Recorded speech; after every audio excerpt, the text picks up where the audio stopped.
Thank you. Without further delay, it's my honor to introduce tonight's speaker. Dr. Vinton Cerf has served as Vice President and Chief Internet Evangelist for Google since October 2005. Cerf is the former Senior Vice President of Technology Strategy for MCI. Widely known as one of the fathers of the Internet, Cerf is the co-designer of the TCP/IP protocols and the architecture of the Internet. He performed this work during his tenure with the U.S. Department of Defense's Advanced Research Projects Agency. Cerf has acquired numerous accolades over the years. In '94, he was listed in People magazine's 25 Most Intriguing People. In '97, he received the U.S. National Medal of Technology by President Clinton. 2004, the ACM Turing Award. 2005, the Presidential Medal of Freedom by President Bush. In 2013, he was appointed by President Obama to serve on the National Science Board. Dr. Vinton Cerf has either started, chairs, or is currently a fellow at virtually every reputable internet technology-related association on the planet. If you're looking for a conversation starter, ask him about Leonard Nimoy, Jet Propulsion Laboratory, and what it's like to be married before the internet existed. Ladies and gentlemen, it's with great privilege I ask you please to join me in welcoming the President of the Association for Computing Machinery, Dr. Vinton Cerf. Thank you. That was very cute. Well, thank you. Welcome to the Google DC Daycare Center. I hope you noticed all the primary colors and everything else. It's really a pleasure to be able to use this facility for meetings like this. So I'm really pleased that the ACM chapter came to us and asked if it was possible. And I certainly appreciate Internet Society's streaming of this activity. This is a special kind of event for me in a way because three of the organizations that I care a great deal about are represented here. ISOC, where I served as the first president, ACM, where I serve as current president, and Google, where I serve as one of the vice presidents. So it means a lot to me to see all three of these organizations collaborating together on tonight's event. I thought I would mention one thing before I get into my formal presentation. The 1994 People magazine thing was a bit of a surprise. I mean, I don't quite know how they even figured out who the heck I was because internet was not terribly, widely known to the general public. It was just as the World Wide Web is starting to show up. But the irony of all this is that my wife, who lost her hearing when she was 3, got 2 cochlear implants, one in '96 and one in 2006, 10 years later. Her story is so dramatic and wonderfully compelling that they sent a photo team out for 3 days tracking her. She got 6 pages in People magazine in 1998, and that's always been a source of, sort of tension in the household. I've never been able to get back in again. The second thing I want to mention is that you'll be pleased, I hope, to know that Internet and the World Wide Web have been recognized by an extraordinary source as a major engineering achievement. This is, we think of the ACM Turing Award as being the Nobel Prize of Computer Science, but there isn't anything for engineering. Nobel Prizes don't even go close to that. There is a Queen Elizabeth Prize for engineering now. It was established last year. It's awarded every 2 years to now up to 5 people, originally up to 3, but now it's up to 5. It's a £1 million prize. That's about $1.5 million. Bob Kahn and I, and Tim Berners-Lee, Mark Andreessen, and Louis Pouzin all were announced as winners of the first QE2 engineering prize. And what is very ironic is that my wife and I are moving to London for 6 months for some work for Google. And less than a week after we arrive in London, we will have lunch with the Lord Mayor of London. We will go on a Thames boat ride with the Prime Minister. Then we will go to Buckingham Palace where we will meet Queen Elizabeth and she will hand each of us a check for £200,000. After that, it's all downhill. Right? So it's a remarkable welcome to.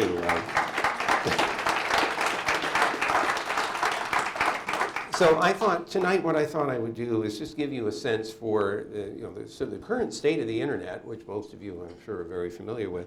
Some of the trends that we can already see are happening to it. Some of the implications of those trends, and then some of the problem spaces that we all should have not only an interest in, but feel a responsibility for pursuing. But let's start just with some simple statistics. These data are rather out of date, and the organizations that had been producing them have not, at least to my knowledge, produced anything more recent, although the last time I looked was a couple of weeks ago, so that I could be wrong about that. But the 900 million devices that are visible on the net with domain names and, generally speaking, fixed IP addresses are the servers that are on the system. They don't count the laptops and desktops and other things that are episodically connected. If you add all of those, then you're getting close to the 2.5, 3 billion devices, although there isn't any way for us to actually know that for sure. There's no central registry for any of that. And in terms of the number of users, in mid-year last year it was 2.4 billion. My guess is it would be easy to argue that there are 3 billion users now online. It's a little hard to tell because the 6.5 billion mobiles that are out there, some fraction, maybe on the order of 20% today and probably 50 to 100% years from now, will have smartphone capability, and they'll be able to reach the internet too. And so a lot of people are getting onto the internet with a first experience from a mobile, and for many of them it may stay that way. Although as time goes on, as costs come down, as new technologies arise, more and more people will have multiple devices they can use to interact with the network.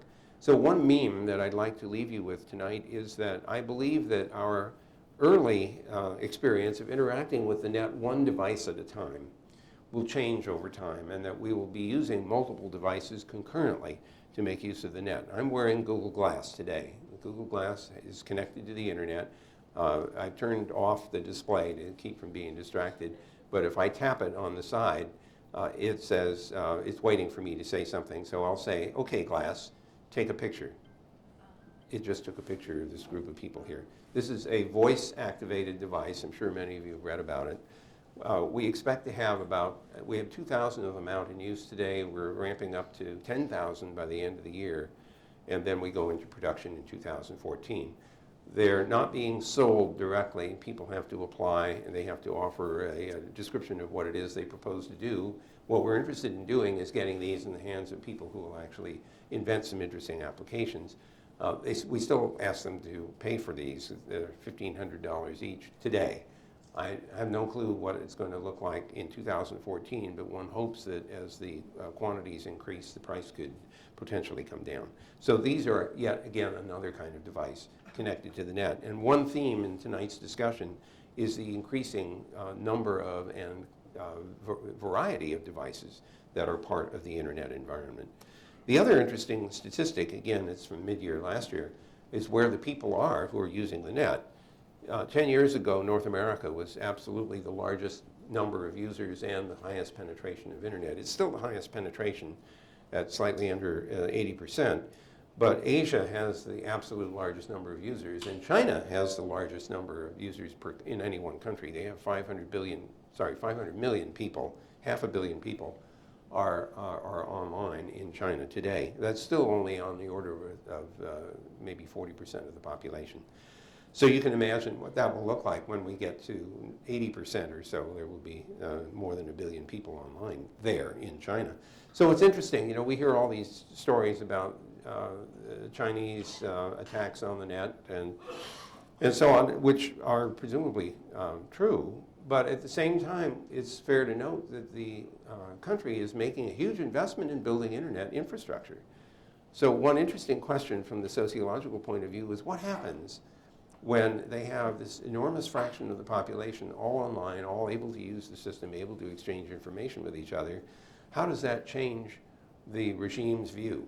And I don't know the answer to that, but I think we're watching a very, very interesting sociological experiment with technology taking place before our eyes. And so as this decade unfolds, I think this is going to be among the more interesting effects to observe. Now, Europe is the next largest in absolute number of users, although you'll notice the penetration rate is below North America. But I've given up making any predictions about Europe because they keep adding countries. So the definition of Europe is changing, and I don't know what it looks like 10 years from now. And the others, I won't go through all of them, but you can see that in Africa, we are still only modestly penetrated. This number is misleading, though, because I think that we have seen a very rapid growth of mobiles in Africa. I don't know what fraction of them are internet capable, probably some fraction, 20% or 30% or something. And what we're seeing is individuals or small families who are willing to pay to get onto the network, or at least to get a mobile, which is a significant fraction of their monthly income. And yet they do this because of the value to them. And so when people make up stories about what will people do with mobile phones in Africa, and they have things like getting prices in the city so that you can figure out where to sell your crops best, the honest fact is that they're just like we are.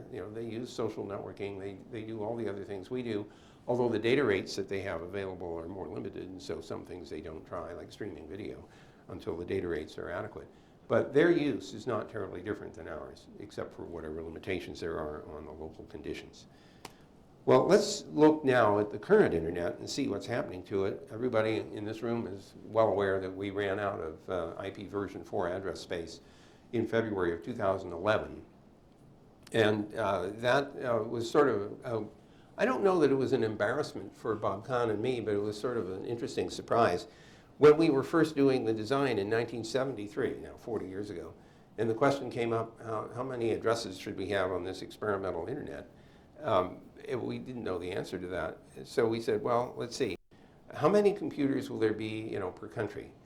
And at the time we were doing this, the machines we were using were big time-sharing machines. So we thought, well, there couldn't be too many of those. They take up a lot of room and they're expensive. But we said, let's, be crazy about it. We allocated 24 bits of address space for the machine, 16 million, what we thought of as mainframes per country. And we thought, boy, that's overkill, right? Then we said, how many countries are there? And we didn't know, and there wasn't any Google to look it up. So we guessed it's 128 because that was a power of 2. So, and then we said, well, how many networks will there be per country? And we thought, well, we just built the ARPANET, and it wasn't exactly inexpensive to do that. So maybe there'll be 2 per country, for competition. So we said 128 times 2 is 256. That's 8 bits plus 24, 32 bits. And we actually debated later in 1977, just as the internet protocols were being standardized, whether we should expand the address space. One group wanted variable length addresses, and the programmers hated that idea because you waste computer cycles finding the fields in the packet because of the variable length, so we didn't do that. Then somebody said, how about 128-bit address space? And at the time, we were running a 50 kilobit backbone. And frankly, an awful lot of the exchanges were full duplex interactions, character by character, echoplex. And you can imagine the overhead for one character going back and forth with 256 bits of source and destination address. And that didn't pass the red face test, so we didn't do that either. Then we thought 32 bits would be enough. Well, we all got scared in the mid-1990s and started work on what was going to be called IPNG for next generation. And eventually that produced the IPv6 address space Bob Hindon and others had developed with 128 bits of addresses. So in a very funny way, everyone has been using the experimental internet until now, and the production version has now been finally officially released on June 6, 2012. I have a favor to ask of every one of you. If you will go to whichever ISP supplies you with internet address space and ask them, what is your IPv6 plan? When can I get IPv6? This is important because it's been very, very slow in terms of penetration, mostly because the ISPs haven't bothered to turn it on. A lot of their software is already capable. The routers have it. The edge devices have IPv6, but the ISPs aren't turning it on, and they're saying, disingenuously, nobody's asking for it. Well, of course they're not asking for it. Ordinary users don't even know what IPv4 or IPv6 is, and they shouldn't have to. But you do, and so if you will help us embarrass them or force them into admitting people are asking for it, it would be a big help. So thank you for that. Now, I was trying to explain what the implications of 128-bit addresses are. I remember saying one time that that meant every electron in the universe could have its own web page, until somebody from Caltech wrote a note saying, dear Dr. Cerf, you jerk, there's 10 to the 88th electrons in the universe and you're off by 50 orders of magnitude. So I don't say that anymore. The other thing that's happening is that domain names which have been written in Latin characters are now can be written in non-Latin characters using the Unicode character set, which accommodates 100,000 or more characters. That same Unicode set is used in HTML and XML for the web, so that makes the web and the domain name system much more compatible. And ICANN, the Internet Corporation for Assigned Names and Numbers, has initiated a program of expansion of the generic top-level domains. Over 2,000 applications were received for these new domains. Many of them were in conflict because people picked the same ones.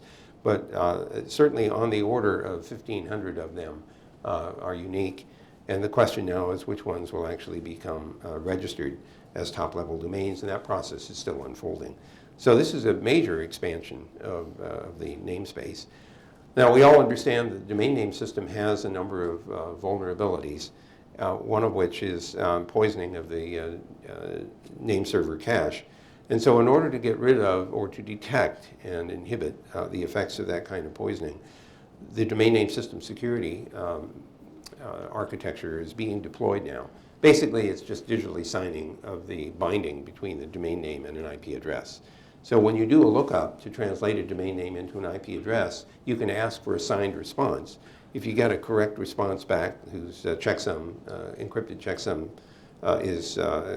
matches what you expect, then at least you have some confidence in the integrity of the binding. Someone hasn't gone in, modified that binding in order to vector you to the wrong place because they don't have the private key that would have been used to sign that particular binding. So that's being deployed now. The entire root zone is signed, and a number of the second level or the top level domains are signed, and some of the second level domains are signed as well. A similar idea has come up with regard to the routing system. Now, remember that this whole thing was developed at a time when it was mostly geeks who were doing the work, and they trusted each other. Now we're in an environment where you can't do that anymore, so we have to retrofit mechanisms that will deal with untrustable components. In the case of the routing system, basically, in order to become part of the net, you just announce that you're responsible for a particular chunk of the address space. I'm autonomous system number 4, and my IP address space is this. And that propagates around through the routing system. The problem is you can lie. And when you lie about this, then you hijack somebody's address space. In order to defend against that, it has been proposed, but not yet implemented, that we build a similar kind of digital binding, digitally signed binding between the autonomous system number and the IP address space which it is responsible for, so that when you're doing routing updates, you can actually check to see whether the party who is announcing the space actually has the authority to do that. There's some complexity to this because not all routing announcements come from the edge. They get propagated through the net, so some of the announcements are coming from the middle, and so you have to be able to verify that the whole chain of announcement is actually valid. And so it makes it somewhat more complicated, which is why it hasn't been deployed yet, but it's in the process of being developed. Now, I'm going to talk more about sensor networks, the smart grid program, and mobile devices. So this is just a reminder that, again, in our internet environment, these three things are rapidly filling up the system. Now, we all, I'm sure, recognize that devices are showing up on the net that I certainly hadn't anticipated. I used to actually have, this is an older slide, I now have a picture of Larry Page wearing Google Glass as another internet-enabled device. But I can remember being very surprised when somebody came in and said to me that they had just found an internet-enabled picture frame. And I couldn't imagine, what would that mean? All I could think of was, it sounds as useless as an electric fork, you know, bonk. But in fact, it's obviously very useful, and many of us have these now. We have mobiles, we upload our pictures to a website, the pictures are downloaded into the internet-enabled picture frame, and we have an opportunity to watch what's going on in the family. So it's kind of a crude form of Google Plus or Facebook in a way, and it's just personal, and it's at home, and it's actually rather nice for the grandparents because you can upload pictures of the grandchildren and nieces and nephews and see what they're doing. Now, the way this works, you know, is it downloads, the frame downloads images from some website. So now security is an issue because if the website gets hacked, the grandparents may see pictures of what they hope is not the grandchildren. So now we have to worry about, you know, security at home as well as at work.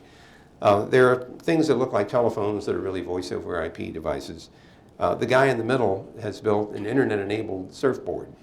And I don't know him, but I have an image of him sitting on the water waiting for the next wave thinking, you know, if I had a laptop in my surfboard, I could be surfing the internet while I'm waiting for the next wave. So he puts a laptop in the surfboard and then built a Wi-Fi service back on the rescue shack on the beach. Now he sells this as a product. So if you want to go surf the net while you're out on the water, this is for you. I used to tell jokes that every light bulb in the world will someday have an IP address, and I can't tell jokes about that anymore because somebody sent me an IPv6 radio-enabled LED light bulb. And it works. I have an IPv6 network running in the house, and you can turn the lights off and on with that little gadget. Now, the interesting thing is that this, not only can you turn it off and on, you can tell whether it's broken or not. You can interrogate it and find out. So these sorts of things are becoming reality. And so if you have only imagined that this was science fiction and speculation, it is not. We are, in fact, I just realized that some people wonder if they can't see me because I'm hiding behind a thing. Is that right? Okay, I can do this. So this is my sensor net at home. This is an IPv6 radio net. It's a commercial product, so it's not me in the garage, with a soldering gun. The company that makes these is Archrock, which was acquired by Cisco Systems a couple of years ago. The boxes are about the size of a mobile. They run on 2 AA batteries. They are sampling the light level, the humidity, and the temperature in each room in the house every 5 minutes. And that data is propagated through this network of sensors. So the sensors are actually stored forward relays. They're running 6LoWPAN and an IPv6 on top of that. And so the data is accumulated in a server that I have in a rack down in the basement. So, only a geek would do this, right? But my thought was that at the end of the year, I will have very good information about how well the heating and ventilation and air conditioning has actually worked. Instead of anecdotal information, I have real engineering data. So as an engineer, I like that. Now, one room in the house is the wine cellar.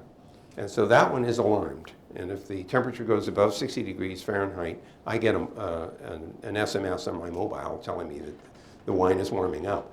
I remember going into Argonne National Laboratory for a 3-day visit, and just as I was walking into the building, the mobile goes off. It's the wine cellar calling. That you've just broken through the 60-degree Fahrenheit barrier. No one was home at the time. And so every 5 minutes for the next 3 days, I kept getting this little message saying your wine is warming up. So I called the Archrock guys and I said, do you have remote actuators? And they said yes. And they said, do they have strong authentication on them? Because I have a 15-year-old next door and I don't want him messing with my wine cellar. And they said yes. So that's a weekend project to install. Then I got to thinking, I could probably tell if somebody has gotten into the wine cellar while I'm away because I can see if the lights have gone off and on, but I don't know what they did in there.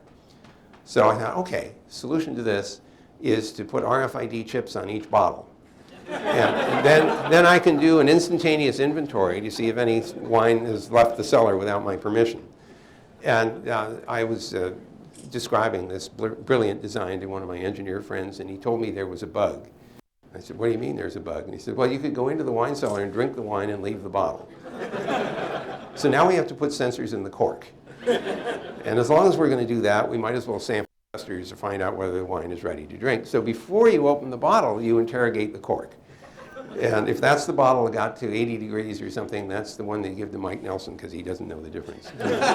So, now, actually, this sort of thing is going to be very common, not necessarily the wine cellar part, although in fact I had someone come out with a prototype RFID gun and a bunch of RFID tags, and we actually wandered around the wine cellar and we picked up every single bottle. So this is actually doable. It's not a crazy idea.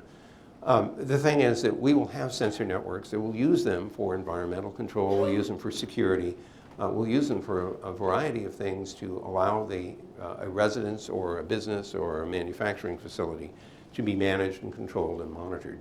So these things will be very much a part of the internet environment over time. Now, there's an interesting question, and I'm going to use the sensor network as a tool for walking us through a bunch of questions. Now, the questions are very specific to the notion of sensor network architecture and large numbers of devices that have to be configured and access controlled.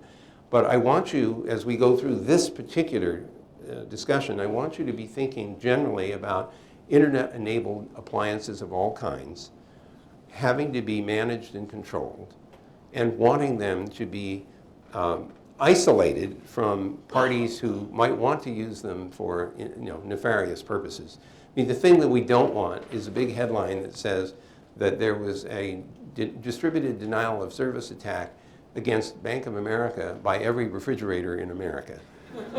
So we need to be able to think our way through how you will configure, install, operate, protect, and also move from one place to another. So imagine that you take your appliances with you.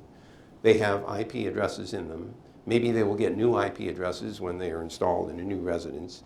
How do we do all of that without expecting every single homeowner to become an expert in configuring IP devices? They shouldn't have to do that. They shouldn't have to know anything about that. And so there are a whole series of design and operational questions. Should there be a single controller for all of the devices? Should there be a controller for each class of device? How should we get each device to connect up with the appropriate controller? What if you're in an apartment building and your controller detects devices that are in the neighboring apartment? This is sort of like the problem we have with an electric blanket where the two parties have the controls switched. One is turning it up to get warmer and the other is turning it down to get cooler, and of course they're cross-connected. So there are these questions that are actually pretty hard. And I think some of us are going to have to figure out what's the right way to do it. Problem, should they all be wireless? Well, depending on where they are installed, you may or may not have good radio connectivity even just inside the house. So some of them might have to be wired, some might be wireless, some might use different frequencies. None of this is easy, and every device that is sold to be part of one of these sensor environments is going to have to be adaptable to different conditions depending on what is found in the place where they're installed. On the factory floor, there are similar kinds of scaling questions that occur, and once again, very important to make sure that these are controlled only by parties that have the authority to do that. You don't want some random person halfway around the world to turn on a manufacturing device and possibly harm one of the workers. The other question is whether the devices interact with each other or whether they only interact with an edge device. And here we get into the interesting example of the Archrock system where the devices are relays for each other.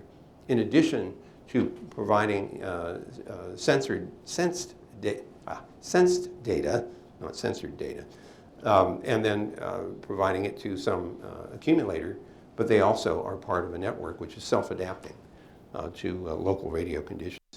So the questions are almost endless. There's some more here. How do you decide what IP addresses I should have? Do you generate these using IPv6 presumably, because v4 won't be useful? But there is a question about what the prefix should be. What should the addresses be? How are they assigned? Are they remembered? What about auto discovery? How do I discover other devices that are part of the system?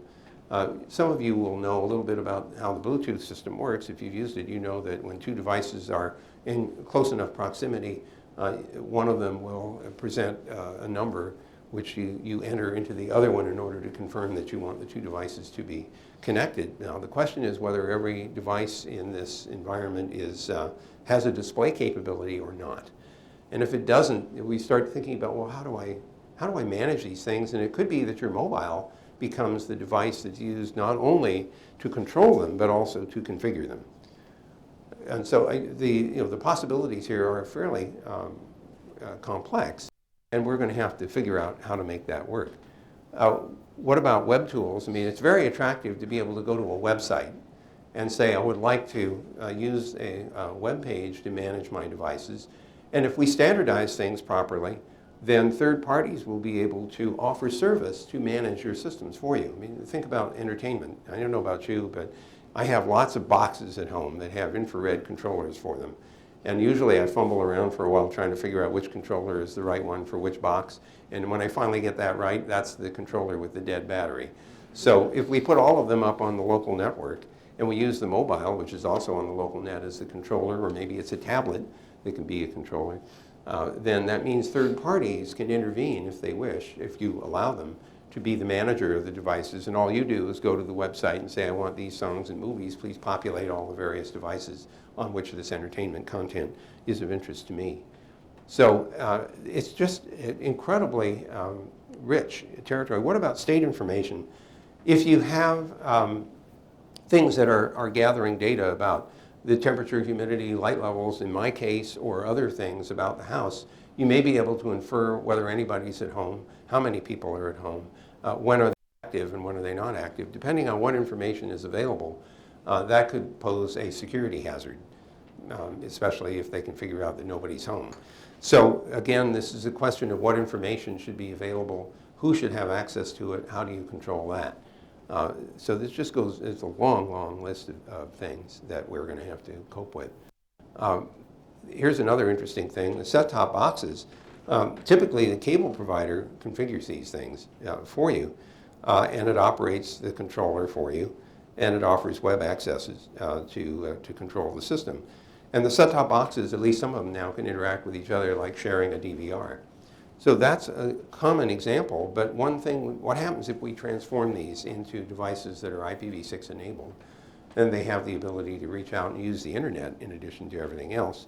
Now they become devices that can be streaming video from other sources than the cable television company, and that, interestingly enough, creates a conflict, right? Because the cable TV guy is supplying you with broadband access to the internet, discovers that you're using the broadband internet to get access to somebody else's video, which messes up their business model, which leads to a possible desire to prevent you from getting video from anybody but them.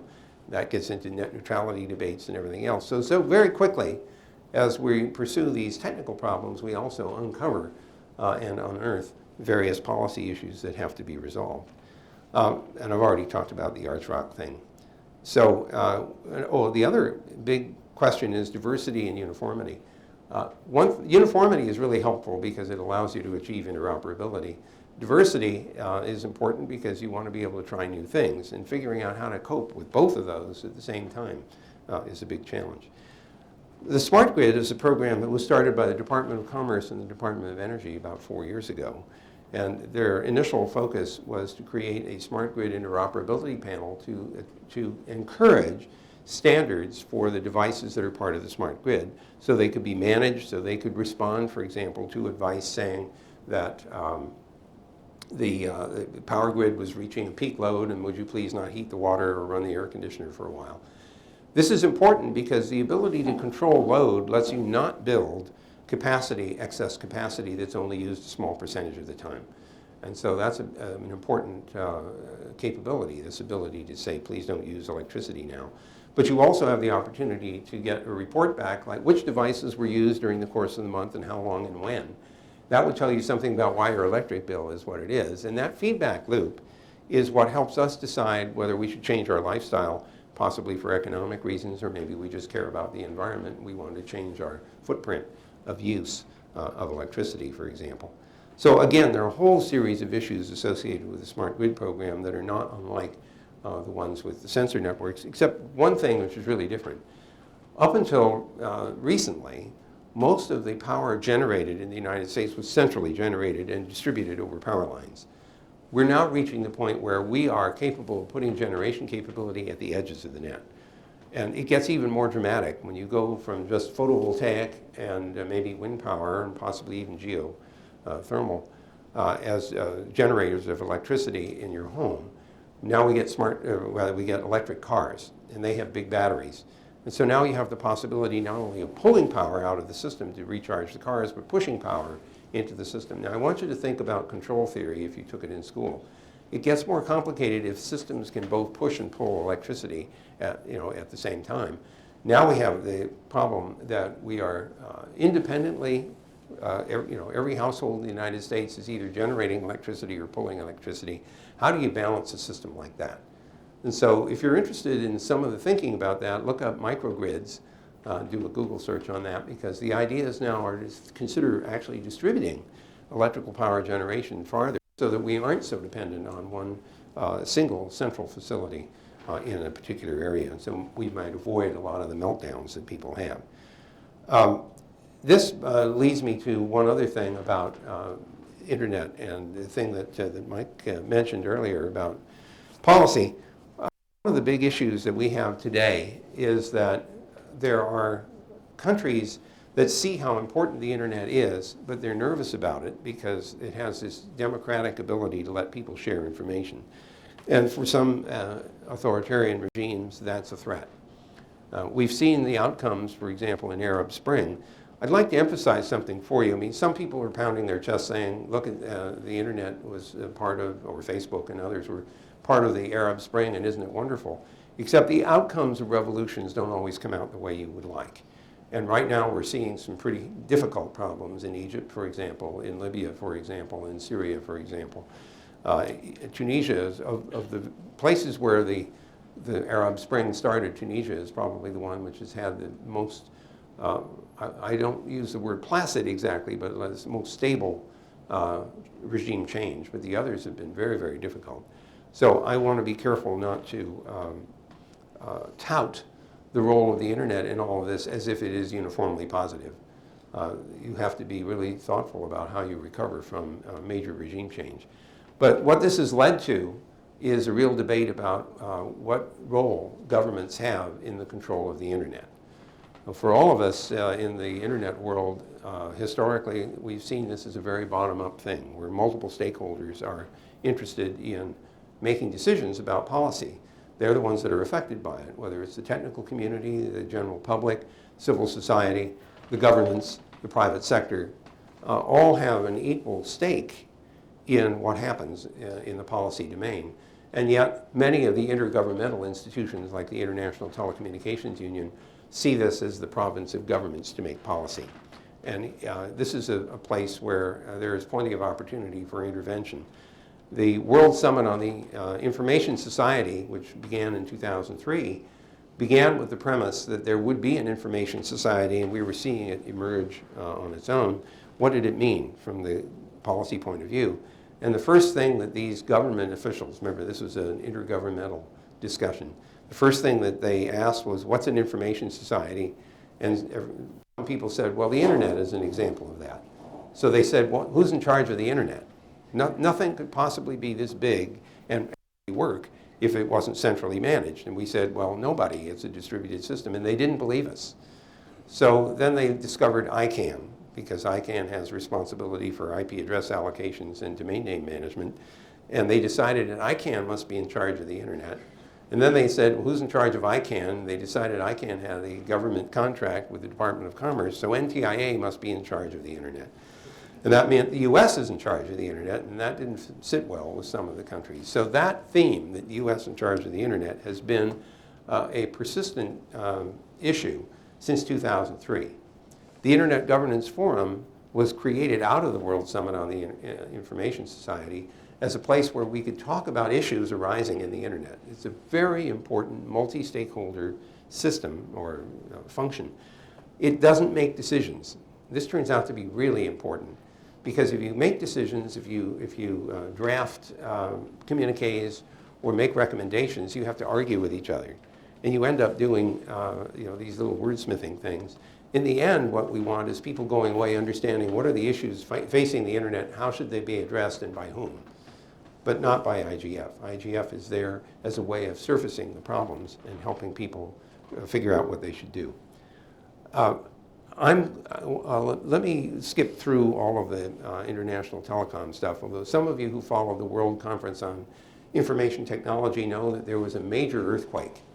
This was intended to revise the international telecom regulations, which hadn't been touched since 1988. And at that point, of course, people, government officials especially, weren't thinking about internet at all.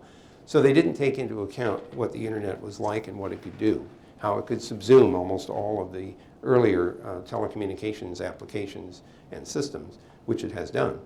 So they tried to revise these things, and the countries that were most interested in finding ways to control the internet wanted to use the international telecom regulation revision as a way of gaining authority over the net. So they tried to put language into the ITRs that spoke of spam, for example, and spoke of security, spoke of viruses and worms and so on. Well, those are applications, that's content. And never in history has the International Telecom Union ever dealt with content. I mean, it was standardizing telephone interaction and originally telegraph interactions, but it was never responsible for content. They didn't control what you could say on the phone. They only tried to make sure you could make a phone call. Well, I think the internet should be the same way, but these guys didn't see that way. The result of the debate was that of the 140 some odd countries that attended, 89 signed the resulting treaty and 55 walked away, including the United States, which was the right thing to do. So that is the biggest schism in international negotiations regarding telecom that's ever happened in the history of the ITU. I think it's a very important data point, and I think that we should actually kind of take advantage of the fact that there is disagreement in order to force people to face the fact that the internet is different from all of the other telecom systems that we've dealt with in the past. So I want to skip over to privacy and safety. You hear security, security, security is an issue on the internet. It's true. But what I'd like to suggest to you is that word causes people to think too much about national security. They think about nation-state attacks and so on, which happen. Okay, so this is not to argue that they don't. But the general public kind of goes this way at the point where we're talking national security. What they don't fully appreciate is that they are also part of the problem, but it's safety that they care about. They would like to feel like they're safe on the internet, and they don't feel that safe right now because of all the various problems that get reported. So I've been thinking that we should be working out a kind of cyber fire department. The model I have in my head is somebody standing in front of his house. It's burning down, and he's got a garden hose. And he's thinking, I need somebody with a bigger hose and more water in order to put this out. And the first thing that comes to mind is not to call the police department. You call the fire department. So we don't have a cyber fire department. And for a lot of individuals, households, and small businesses and everything else, they don't have the expertise to put out a cyber fire. They don't know what to do about being infected. They don't, even if they know they're infected, they don't know what to do about a cyber attack of one kind or another. I would love to have a kind of cyber fire department that you could call on as a business or even as an individual. But the rules may have to be different from what we do when we actually call the fire department. Your neighbor can call the fire department if he sees your house on fire. The fire department feels free to come in and break the windows and the roof in order to put the fire out because the neighborhood is at risk until the fire is out. But now imagine your competitor calls the cyber fire department and says, you're under attack. Okay, so the cyber fire department comes out, breaks everything down for 3 days trying to figure out what the problem is. Meanwhile, you're out of business and your competitor is smiling. So the rules for being able to engage the fire department may have to be different. They may have to be voluntary, for example. Now, the other thing that's important in this analogy is that the fire department, after they put out the fire, try to figure out why the fire started. And if it was arson, then suddenly the police department or the FBI or others, law enforcement gets involved. You can imagine a similar kind of scenario. Something else happens. The fire departments will come out and inspect your building to see whether or not you meet fire code or not. And we have fire codes for buildings. And you can imagine looking for advice and even some rules for designing systems that are safer than others. Just like we have rules for doing buildings that are safer and have rules for multiple exits and entrances for safety's sake. So I think that we are at a period of time when it's worth actually considering the invention of a cyber fire department. There are 3 other things here that I wanted to mention. I have a few other things to talk about, but I also note that I'm getting pretty close to having bored you for almost an hour. My God, I can't believe that. Here's the problem. Digital signatures are really attractive, right? You can send digitally signed things anywhere. The question is, legally, is a digital signature binding? And it's not 100% clear right now, especially on an international basis, whether or not a contract that's been signed digitally has weight in court. And so there's a missing assessment. Either there is legislation that's required, or there may be international treaties required in order to determine whether or not a digital signature on a contract is binding. We don't have agreements yet on that, but I think it would enhance commerce if we could come to some agreements about that. I'm sure all of you are aware of the current state of debate on intellectual property. On the patent side, software patents have turned out to be a nightmare. And I think all of us recognize why that is. The best example I can give you of why openness is important for creativity and innovation is HTML. When the first browsers were made, even the one that Tim Berners-Lee did, they had the feature that you could actually ask it to show you the HTML source. And you could figure out, how did they do that? And then they copied each other. And it was great because webmasters learned from each other. They developed new ideas. Everybody got to try new things out. And the evolution of the web page was pretty dramatic over a very short period of time because people could share each other's ideas and use of HTML. And that's just one example of the reason why openness has been so valuable. That's why Google makes open source available for Android and Chrome OS for the same reasons. But right now, there's a lot of tension over that. Now, when it comes to copyright, it's a whole other story. Some of you will remember in the Constitution, the notion of copyright was installed in there for two reasons: to benefit a party who had created a work for a limited period of time. Originally, it was 14 years. And if you were the author of something, you could control who could make copies of it for that period of time. If you were still alive after 14 years, you actually had an option to extend the copyright again by another 14 years. I think you had to make a payment to do that. Well, what has happened and then after that period had expired, the work became part of the public domain. The intent here to benefit the population. And the words are in there exactly that way. Well, what has happened over the course of a couple of hundred years is that the intellectual property community has extended the lifetime of control that the copyright holder has to 75 years after the death of the author. And this feels a little excessive to me because it seems to have left out the idea that things in the public domain would benefit the general public. I think we've gone way too far over. We're seeing similar problems with patents because we have people fighting over patents that are expending billions of dollars on things that probably shouldn't have been patented in the first place. And I think this is largely true of software. So this is a big problem. And some of us in the technical world are going to have to engage with the legal people in order to work through the implications of changing the way these things work. And the final thing I wanted to mention on this slide has to do with the problem that we are increasingly creating digital content. Every day when we use word processing programs or we use spreadsheets or we use presentation software of one kind or another, we create fairly complex digital files. The thing is, the bits in those files are only meaningful if the software that created them is available. And one of the problems that arises is that over time, that software may not be executable on the machines that you have available. And so if you've carefully stored the bits and you've moved them from the 5¼ inch floppy to the 3½ inch thing to the DVDs or CDs and Blu-ray and so on, if you've moved the bits from one medium to another, there's no guarantee that the software that created them will still be running on the machine that you're currently using or the operating system that you're currently using.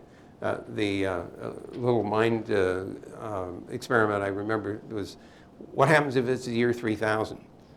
And you've done a Google search, and you turn up a 1997 PowerPoint file. The question, suppose you're running Windows 3000, just for the sake of argument. And the question is, will the Windows 3000 package interpret the 1997 PowerPoint file correctly? And the answer is probably no.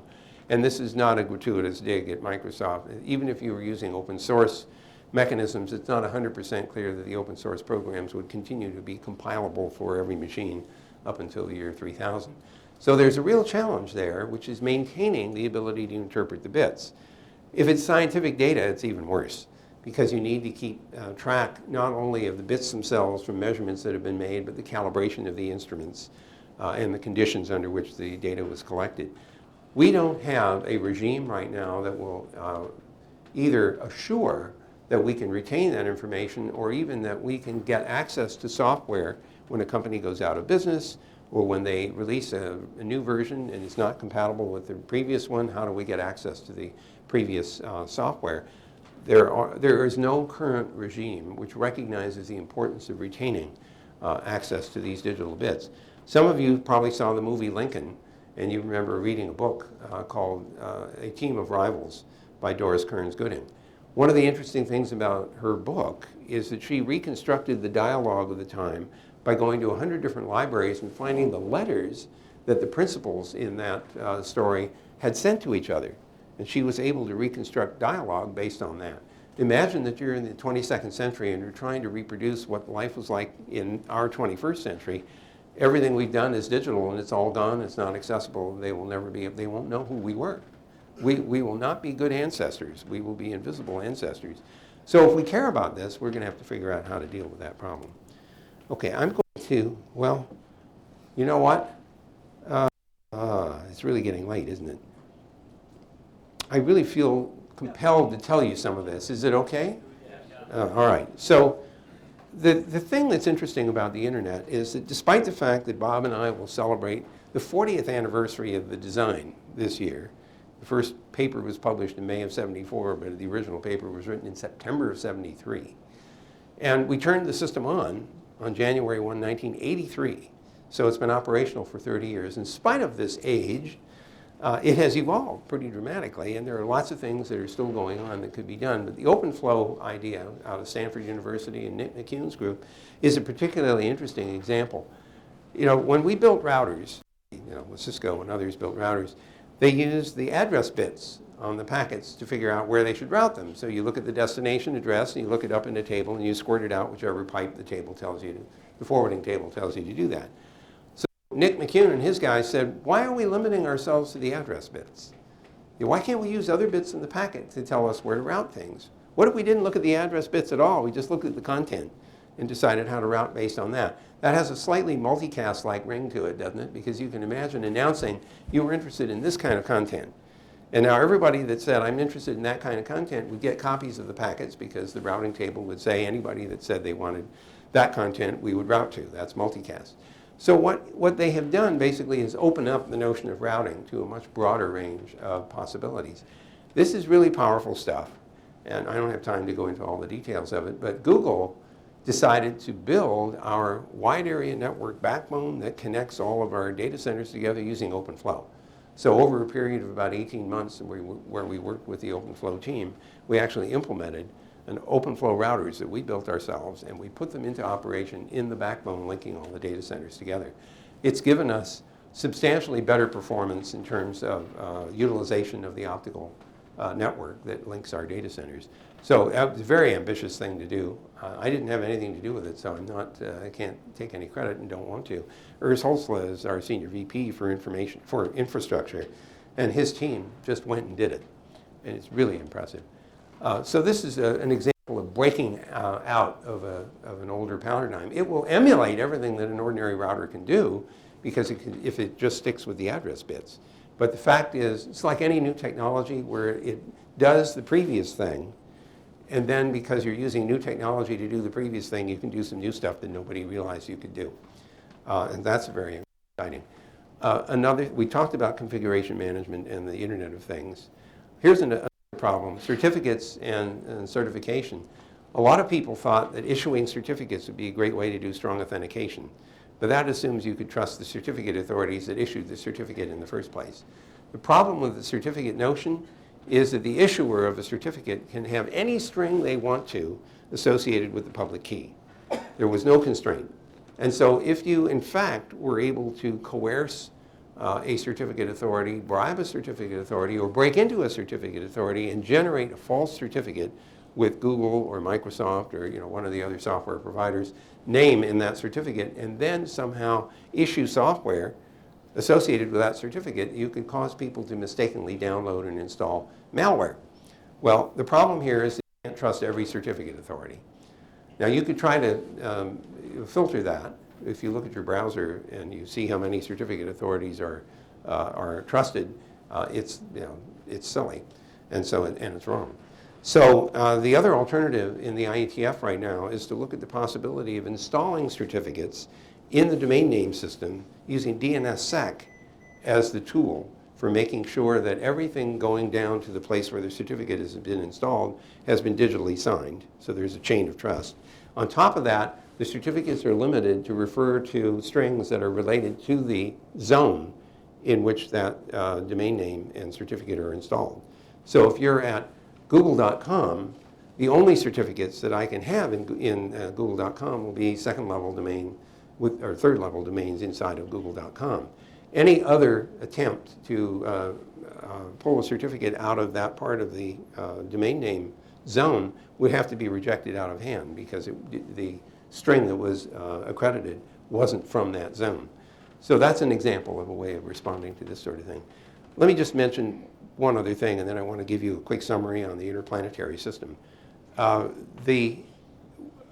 those of you who study the history of computing may remember Project Mac at MIT back in the 1960s. One of the interesting things they did was to modify a machine. I think it was a GE 635, turned it into a 645 that had 8 rings of protection and memory management. The 8 rings of protection were triggered whenever you executed a sensitive instruction. That instruction trapped down to the kernel software and it said, who are you, what are you doing here, and what instruction are you trying to execute, and what makes you think you have the authority to do that? And the kernel would decide whether or not you were actually allowed to execute the instruction and place you in the appropriate ring of control. So as you got down to ring 0, you had more and more control over the machine.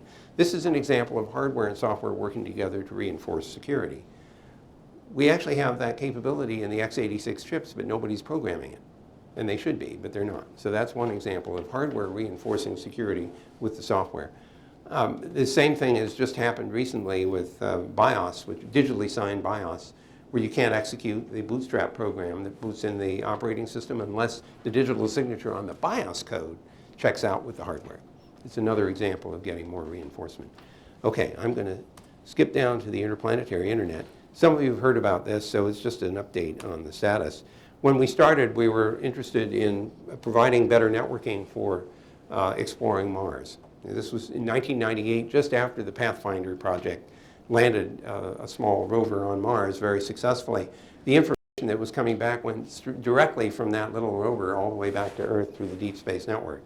And so my colleagues and I at the Jet Propulsion Lab were thinking, what should we be doing that we will need 25 years from now in order to provide better networking for the space-faring nations? And we very quickly concluded we should use rich networking like internet. And then we said, well, maybe we can use TCP/IP. It works on Earth, so maybe it'd work on Mars too. And of course it'll work on Mars, but it doesn't work between the planets because of the variable delay, which could be up to 20 minutes one way, 40 minutes round trip, and also disruption. You know, the planets are rotating. We haven't figured out how to stop that. So if you're talking to something on the surface and the planet rotates, or maybe there's an orbiter, you can't talk to it till it comes back around again. So we end up with this variable delay and disruption environment. TCP is brittle in that regard. So we developed a new suite of protocols we call the bundle protocol. You know, we're engineers. We didn't come up with very good names. If we'd done Kentucky Fried Chicken, we would have called it Hot Dead Birds. You know, we're just not really good at naming. So the bundle protocol is in the interplanetary world what the internet protocol is on planet Earth. It'll run on basically anything that'll move a packet of bits from one place to another. It runs on top of TCP, it runs on top of UDP, it runs on top of IP, runs on top of point-to-point links. Here's what we did. After we went through 4 iterations of the design of the system, we installed it for experimental purposes. Well, actually, let me go back. There was, as you know, in 2004, rovers that were landed in January, 2 of them, very successfully, Spirit and Opportunity. One of them, I forget which, Spirit, has died. I can remember, one of them is dead and the other one is still producing data. But when they were first landed, they were supposed to transmit data directly back to Earth the way the Pathfinder did. But those radios overheated, and the result is that they needed to reduce the duty cycle to keep it from harming itself or any other equipment. Well, it was originally rated at 28 kilobits a second.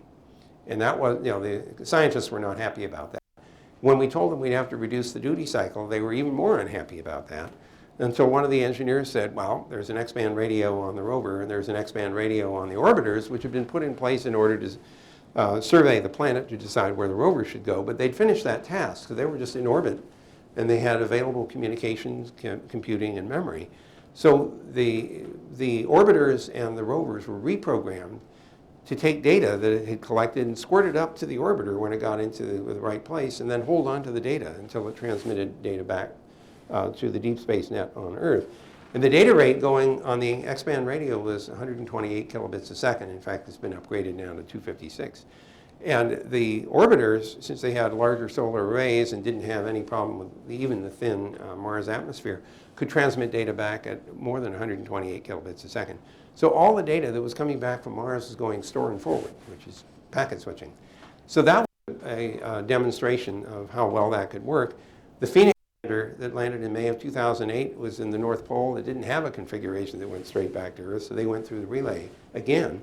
Then we uploaded the protocols to the Epoxy spacecraft, which is in orbit around the Sun, that had rendezvoused with 2 comets. It was called Deep Impact originally, and then a new mission renamed it Epoxy. So it has the protocols on board. The rovers have the protocols on board. The orbiters have the protocols on board. The International Space Station has the protocols on board. We're operating basically a kind of rudimentary interplanetary network now. And so what's happening is that at NASA, there's efforts to standardize these protocols internationally through the Consultative Committee on Space Data Systems. We're hoping that everybody will adopt the protocols, use them in their missions, or even if they don't use them on their missions, at least have them on board. So when those missions are done, we can repurpose those devices as nodes in an interplanetary backbone. So we might actually see something like that over many decades. Now, some people have said, well, why are you doing this? And of course, one answer is to provide rich options for more complex missions with multiple spacecraft in orbit, in tandem flying, in orbit around the sun, for example, or flying out of the solar system, or possibly on the surface. Where, in fact, we did an example of that a couple of months ago. The European Space Agency, in cooperation with the US, did a test from the International Space Station using the interplanetary protocols to control a rover on the ground in Germany. And so what we were demonstrating is what it would be like if you were in orbit around Mars and you needed to control a rover remotely. It was close enough that it was real-time interaction. So the protocols, although they can deal with variable delay, are also perfectly okay, just like UDP, with a low delay environment. So you wonder, well, all right, so that might help build more complex missions. But I have one other reason for doing this. DARPA released a contract last year for $500,000 to a consortium to design a spacecraft that can get to the nearest star in 100 years. That's 4.4 light years away. It's Alpha Centauri. And so I'm lucky to be part of that consortium. And there are three problems. Problem number one is propulsion. It turns out that the current propulsion systems would take about 65,000 years to get from Earth to Alpha Centauri, which is a little long even for a DARPA project. So the question is, how do I get up to about 20% the speed of light? And oh, by the way, we need to slow down before we get to the other end. Otherwise, we'll get one image, and then it's an expensive image. So the idea would be to slow down and go into orbit. So we have to reach a speed of about 20% the speed of light at midpoint, 50 years, and then be able to slow down to get into orbit at the other end. So that's one problem. Navigation is another problem. Imagine, that when we do interplanetary projects now, usually the spacecraft get to a certain point in the mission and you have to do mid-course corrections, and we do that interactively. Not literally real time, but we send the correction information and we get back confirmation about the change in the flight path. Now, imagine that you're doing this with a spacecraft that's a light year away. So it takes a year for the information to get there and another year for you to find out whether or not it worked or not. And this didn't feel like it was real interactive at all. So I got worried about that until somebody pointed out that the proper motion of the stars that are within about 10 light years of our solar system is actually pretty well known, which means that we can do autonomous navigation most likely for that space, because we can use stars that are much farther away as a way of calibrating where we are and then use that to make the mid-course corrections. So that part was easy. Then there's communication. How in the heck do you generate a signal that'll be detectable on Earth from 4 light years away? And also you have to deliver the equipment to 4 light years away, so you have some limitations on mass that you can send. So I've been thinking, well, maybe femtosecond lasers. Imagine you have a 100-watt power supply and you compress a 100-watt signal into 10 to the minus 15 seconds. That should give you a pretty good signal strength. But now, even if it's a laser beam, it's going to beam spread over 4 light year distance. So now you get this very attenuated, high pulse, attenuated about the size of the solar system. So now you know why I need the interplanetary backbone, is so I can build a synthetic aperture receiver to detect the signal coming from Alpha Centauri. Now, one of the physicists said, wait a minute, there's another way to do this. What is that? He said, well, you know that if gravity will bend light. That's how we figured out that Einstein's theory was right. So he said, if you go 550 astronomical units away from the sun, you begin to get to the point where the sun's gravity will form a focal plane. So if we can just get equipment 550 AU out from Earth, then we can use the focal gravitational lens of the sun in order to focus the signal that's coming from Alpha Centauri. So that's sort of the current idea behind building an interplanetary, or sorry, an interstellar system. Intergalactic is somebody else's problem. All right, well, I'm sorry I went on so damn long, but you can tell I'm enthusiastic about this. I'm happy to spend some time on Q&A, but I will forgive you if you all decide to run away. But I thank you in any case for coming to Google this evening.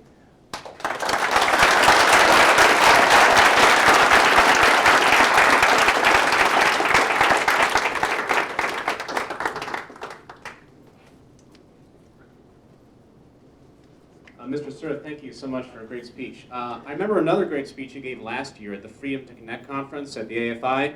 You also talked about cybersecurity then. You said there was a lack of understanding that people were caught up in buzzwords like cybercrime. And cyber warfare and things like that.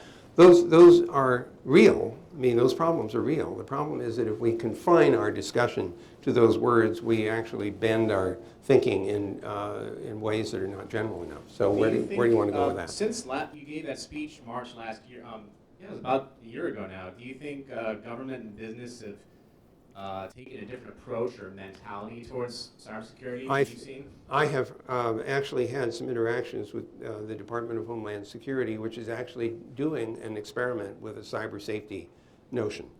So I don't know how far they've gotten in releasing the functionality to make it available, but my understanding is that they see the need for the ordinary public and the small businesses to have a place to go to get help, because the only help they get today tends to be antivirus software they can download, which does help to some degree, but all of you, I'm sure, are very familiar with day zero attacks, which are increasingly common. And the other thing that I worry about specifically is the response to a cyber attack. If you have an attack which let's take a distributed denial of service attack, if your response is, I'm going to wipe out the disk drives of all the machines that are attacking me, it turns out those machines are probably owned by citizens who don't know their machines are infected. And if you wipe out the disk drives of 1 million people, some of those machines were important for daily operation, and suddenly we have shot ourselves in the foot. So that can't be the right answer. So we have to think our way through a lot more carefully about how do we attribute the source, and what do we do about the case where the actual attacking devices are not under the control, actually, of the users. So there's still a lot of work to be done. You mentioned in the beginning about maybe the next big thing is people using their devices to do, together, in unison, to do things. Like play music all at the same time. I think you mentioned that. Is that correct? Oh, no. I was saying, I think in the beginning you mentioned the next big thing possibly is people using their devices in unison to do X, Y, and Z, like play music all in the same room, play video, record like surveillance and stuff. Maybe you can share more thoughts about that. I'm working on that myself. So it's cool to hear you say that. Yeah. So one of the things that I find interesting, one thing that your question suggests, imagine you're driving in the car and you are asking questions like, how do I get to this destination? The voice message may go to a speech understanding system, but the answer may come back on the navigational display on the car. And here you've wound up using two devices at the same time. The way that the navigational system knows what is the address of the navigational display is that the system that's taking your voice is also telling the destination, here are the other devices in the car. Well, how about you walk into a hotel room and your mobile is turned on, and the mobile discovers you have a high-resolution display available. Well, instead of showing everything on the tiny little screen on the mobile, now suddenly put it up on the large high-resolution. So these are all the kinds of things that I imagine we could do. Access control is clearly an issue. You don't want to be, well, maybe you do, but the other guy in the room next door doesn't want you looking at what's on his mobile on your high-resolution display. And so it's clear that we have to do something to make sure things are properly controlled. We have a question over here, but I don't know where the microphone just went. Oh, we have one there? Thank you for being Okay, here, so and this thank gentleman. you for your contributions, Mr. Cerf. My question is pertaining TCP, and I've been following the web protocols as they evolved. We're seeing TCP underlying both WebSockets and HTTP 2.0.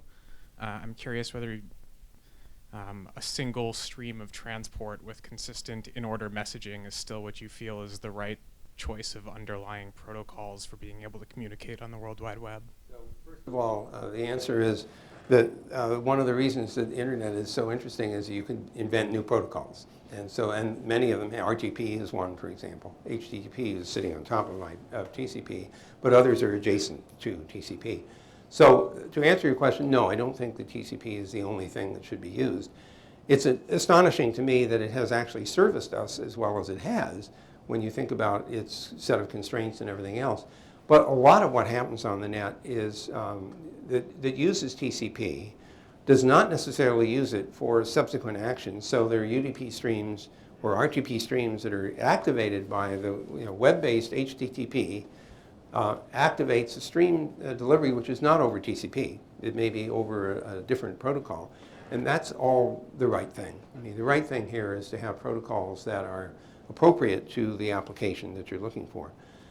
So I'm actually encourage people to take advantage of the fact that the internet is so open to try things out. There's nothing that stops you, theoretically, from building a whole new set of applications. And we see this. Skype is a good example of that, where they simply download an application when you use it instead of anything else that might have been available. So, frankly, I'd be happy to see people invent new protocols that do a better job for some things than TCP can do. It's still amazing to me that it's been so robust over this period of time. Thank you for Yeah, you're welcome. Mr. Cerf, yes. I have a question. So how do you think about the privacy? Like Google own our time series search keywords and email data. Like in the future, this probably can be the most valuable assets of Google. And do you think government will put some legislations to the usage of this data? What's your opinion on this? Well, first of all, we are intensely aware of the importance of preserving privacy, and we've paid dearly for a couple of mistakes that have happened, like the incidental collection of information when we were doing Street View. I think, though, that privacy is becoming increasingly hard to protect. The reason is not because Google has information. We will fight very hard to maintain your privacy. We have resisted government demand for information more actively than many other companies that also hold a lot of information. But we do it to ourselves. And we take pictures with our mobiles. We upload them to a website. Some people are discovered being in places where they weren't even the people you took the pictures of. You took a picture of your friend, but adjacent to your friend is somebody who's now tagged on Facebook or something, and somebody else says, "Oh, Joe was at that party. He said he wasn't there." Now Joe's in trouble because you put a picture up. So the big issue here is learning what our social convention should be to deal with the fact that we have such privacy invasive technology available to us. On the Google side, we do use the data to help figure out how to target ads, and we're very upfront about that. But we don't give the data to anybody else. Some people imagine our business model is to sell data about you to somebody else. That's not what we do. Your data is inside our system and it stays there. You can get all your data back if you want to. But what is important is that we use the information to deliver advertising, which is our business model, and everybody knows that, hoping that that information that gets to you will actually be of interest to you. So the purpose behind the information that we're accumulating is to deliver advertising which is more relevant to you than just blanket ads. And for many people, that kind of advertising is actually doesn't even feel like advertising. It feels like useful information. I'm sorry. I can't hear him. Oh no! Can you give him the microphone? Thank In you. the future, if Google decide to sell those data, do you think government should intervene, say you cannot? Well, let's see. If I were a politician, I would say that's a hypothetical, and I don't want to go into it. But it seems to me that the data is so important, and so it would easily be treated as personal data. I mean, it's your email, for example, that we would be in a lot of trouble if we did that. I don't think the company would survive the response. So I'm doubtful. Certainly, the current management absolutely would not want to do that. Okay, we have time for just a couple more. This gentleman had his hand. No, the next here. Again, thanks again for the talk. Enjoyable as always. My question actually follows up one from a couple ago regarding the future of sort of internet protocols. I had a question about dynamic mesh networks. Certainly, we have, most of us have mobile phones here, but if the GSM or Wi-Fi goes down, they're kind of useless. And certainly for places where say Egypt, where the internet, backbone was taken down, or in a crisis situation where the infrastructure isn't available, the phones and most of these devices are not programmed to talk to things that are right next to them. So, from like a pipe standpoint, what would sort of be involved in getting that going? I really love the idea. In fact, while I was still chairman of the visiting committee on advanced technology and NIST, we prepared a report on public safety networking, and that was exactly one of the things we pointed out. The current public safety net vector is to use LTE. And when things are normally okay, that's probably all right. But at some point, when you have Katrina or you have Sandy or you have some other kind of event, man-made or otherwise, the infrastructure may not be there at all. Like, for example, maybe the equipment is there, but you can't get any of the gasoline or the oil or what have you, the diesel fuel, to run the generators. I really love the idea that our devices could be linked together in a mesh-based network. I think that that's how the system I use at home works. It is a mesh network and it's automatically self-forming. I'm a big fan of incorporating that capability into our devices. Now, keep in mind that privacy suggests that we should be encrypting end-to-end in order to take advantage of that. You certainly don't want to use a mesh network in which everybody gets to take a bite of the hot dog, to mix the metaphors, while you're trying to get one at the baseball game. So you really want to be able to use end-to-end capability, but I really like the idea of incorporating that. That would make for a much more resilient system than the one that we have now. So I'm a big fan of that. Okay, maybe two more, and then I really need to go. Who's got the microphone? Oh, there it is. Okay, yeah. So following up on that, it seems that most of our programming languages are actually antiquated. They're geared towards programming a single clock on a single computer, and not on a distributed, not taking advantage of distribution, and that's adds levels of complexity on there. What do you see? I heard of a great language today, Bloom, coming out of Berkeley, or at least experimental language. I'm wondering what else. And I personally am a big fan of Erlang, which is 20 years old, and everybody seems to be trying to catch up to Erlang. So what do you see? So, I actually see a number of things going on. First of all, we have to learn how to program multi-core systems, and that in itself is a challenge. The clock speeds are not going to keep going up. Otherwise, chips will melt because too much power goes into them. So we have to deal with that already. We do that at Google as well. The other thing is that I really like the idea of doing parallel processing, but look at what we've been able to do in a very odd way where we split some tasks up into multiple parallel streams that doesn't require any special programming to do that. SETI at home and the protein folding activity was simply simple single processor software. It's just that it's being executed simultaneously in a wide number of systems. A lot of our applications are the same way. We take a task and we break it up into large numbers of parallel processes that don't require simultaneous use of cores. Each core is running its own operation. We've been able to get away with that for the kinds of applications that we have. But when we start getting into large-scale simulations, now it gets to be very different, because now you end up having either a single instruction stream running against a whole variety of data, this sort of SIMD, single instruction stream, multiple data stream, or what you're thinking about is MIMD, which is multiple instructions that are distinct running on multiple data streams. There are languages for that, but some of them are really archaic. One of them was called Glipnir that ran on the ILIAC-4 back in the 1970s. Nobody could figure out how to program it. It was really hard. Glipnir sounds like something that very few people could even speak. It sounds like a Norse language from the 1000 AD. So I suspect that there is real room for serious software language development. And it's a challenge for ACM and its members to start pushing in that direction. So I'm actually hopeful that the platforms that are going to become available over time are going to force us into thinking of new kinds of programming paradigms. Some of them are a result of higher level languages, which hide some of the underlying complexity of the systems. So maybe you have some ideas to pursue that, but if you don't and others do, I sure hope that you'll make them known to and publish them in CACM so we can all learn from it. One more, and then we really need to break.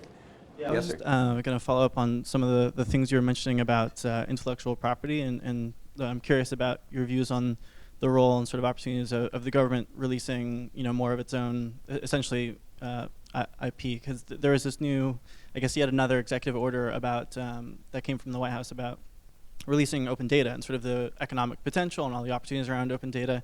And there's been a lot of activity on that front. And there's a lot more activity around open source in government as well. But it can be kind of mixed. And so I guess just, as an example, I was reading at some of the history of ARPANET, and there was an example of BBN, which I guess was one of the sort of main companies involved, being hesitant to release the source code behind the IMPs, the packet switching computers, and eventually that turned around and it was open. But I'm curious, sort of, what if you're the government, what are the, how do you find the balance between those opportunities to sort of establish an open platform that people can build economic, capital on top of and other opportunities versus maybe it's something small and you just, it's just a commodity piece of software where it's less important? Like, what do you see of the sort of opportunities and the balance in that equation? First of all, on openness, I'm a big fan of open access to publications, open access to data, and the government is saying that it wants us to find ways to do that, not just us at ACM, but all the other publishers. I also am a big fan of trying to preserve information. I mentioned that earlier. The digital vellum idea is one of those. I think that increasingly we're going to find people capable of writing their own software. We wouldn't remember when spreadsheets came out way back when I guess in the early 80s. Everybody became programmers of spreadsheets, and they hadn't been formally trained to write software. So don't you imagine that as we work our way up into higher and higher level languages, that more and more people will have the ability either to write their own software or share it with each other. So I think unless we get into this bad loop of preventing people from sharing their software or sharing what their intellectual property, we'll have a higher probability of being able to take advantage of everybody's skills by writing software that's open. That's why I like the open source model so much. I don't know whether that gets to where you were getting at. That's exactly what I was getting at. I guess maybe as one example, I think there are some companies that that write software that are largely funded by government, and the software is not open. Open. Right. So. Well, I can tell you that just to cut this short, because everybody probably wants to get out of here, the government's already spoken, at least at NSF and the White House, OSTP, saying that government-sponsored stuff needs to be accessible. And there are a whole bunch of questions about when is it accessible, how long does it take, do you get to retain the data for a period of time or use on your own. But commercial rights are an argument that shows up when you have government contracts and grants and things of that kind, and that's a negotiated thing. And if the government goes the way it seems to be, I think there's increasing pressure for people who are working under government grant to make available what they've done to the general public. There'll still be an argument over commercial rights. And so this is not a trivial thing to respond to, but certainly the trend right now looks like it's in that direction. Okay, that's all the time we've got, and I need to scoot, but thank you very much again for coming.